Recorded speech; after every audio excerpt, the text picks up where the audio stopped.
Formula ఈ race జరిగింది, దాంట్లో పెద్ద ఎత్తున స్కామ్ జరిగింది అలా అని చెప్పి అప్పట్లో భారీగా ఆరోపణలు చేసింది ఇదే కాంగ్రెస్ పార్టీ వాళ్ళు. ఈరోజు మెస్సీ వచ్చి జస్ట్ మ్యాచ్ కూడా జరగలేదు, ఊరికే 3 బాల్స్ వాళ్ళు వీళ్ళు పాస్ చేసుకున్నారు. పెద్ద ఈవెంట్, దానికి మెస్సీ వర్సెస్ రేవంత్ రెడ్డి అని అన్ని పేపర్లలో హోర్డింగ్లు, టీవీల్లో అడ్వర్టైజ్మెంట్లు, మొత్తం రాష్ట్ర వ్యాప్తంగా పెద్ద ఎత్తున ప్రచారం చేశారు. దాంతోపాటుగా చాలా కీలక అంశాలకి, అంటే ఒక బీసీ ధర్నా చేస్తున్నప్పుడు కానీ, లేకపోతే గ్లోబల్ సమ్మిట్ కానీ, ఇట్లాంటప్పుడు ఎప్పుడు రాని రాహుల్ గాంధీ ఏకంగా మెస్సీని చూడటానికి హైదరాబాద్ వచ్చేసాడు. అంటే వీళ్ళకి గత ప్రభుత్వంలో జరిగినప్పుడు స్కాముల్లా కనపడినవి, ఈ ప్రభుత్వంలో వీళ్ళు చేస్తున్నవి స్కాములు కదా.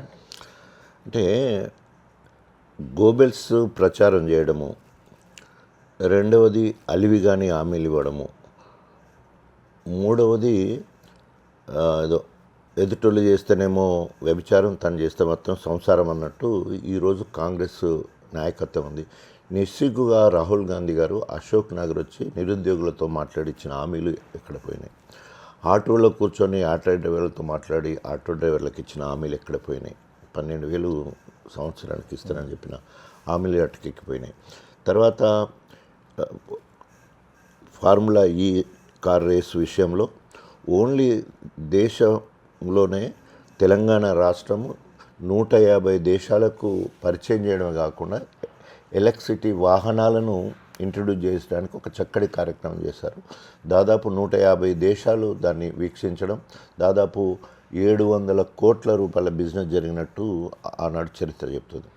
అది డైరెక్ట్గా బ్యాంక్ టు వాళ్ళ అకౌంట్లో పడ్డట్టు క్లియర్గా ఉన్నప్పటికీ కూడా ఏదో ఒక రాద్ధాంతం చేసి కేటీఆర్ గారిని ఇబ్బంది పెట్టాలి, ఏదో రకంగా కేసీఆర్ గారిని హింసించాలి.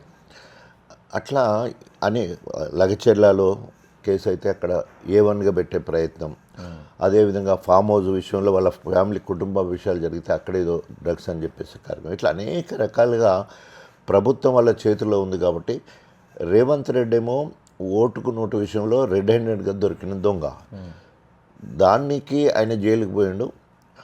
నన్ను జైలుకు పంపించారు, ఎట్లయినా వీళ్ళని జైలుకు పంపించాలి ఏకైక లక్ష్యంతో రేవంత్ రెడ్డి కక్షపూరితంగా ఇవన్నీ చేస్తున్నట్టు కొట్టొచ్చినట్టు కనిపిస్తూ ఉంది. వాళ్ళు మెస్సీ వచ్చి చేసింది ఏముంది, ఇచ్చిన మెసేజ్ ఏంటి, వాళ్ళ మనుమడిని అందులో చూపించడానికి అన్నట్టే కనిపించింది తప్ప ఇంక వేరే ఏం లేదు. ఒక మ్యాచ్ ఆడినంటే అది లేదు.